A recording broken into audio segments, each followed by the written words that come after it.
was hit by a car, sadly, so he was in mama. So in Michigan, Humane Society took him in. Tell me what they said. Right, so, they introduced him to a cat because that was really all that was going on. Keep on to you guys. Hold on, we gotta rewind this because Crazy Eyes, you're gonna be famous in a minute. All right, well, they'll YouTube Crazy Eyes. Close their. We gotta tell them. They say here are the signals that your dog don't like it. All right. First of all, the same with your boyfriend. Crazy Eyes. Think about that. because sometimes they approach you, yes, and then but they don't want to be smothered. Okay, they just want you to. Okay, So what are they? Dog turns his head away from Good whatever is boy. bothering him. So whenever they do that to you, Turn your head. lean back, Turn your head. Don't breathe my breath. close their eyes at least partially.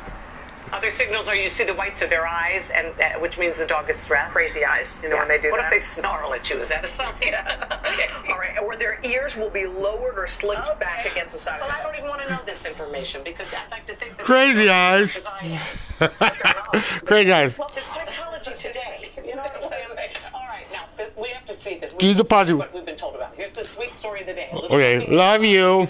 I love you. And a few days after he was born, Do you love me? was hit by a car, sadly. So he was in Tell me. Mama. So the Michigan Humane Society took him in. Good boy. Okay, let's get yummy.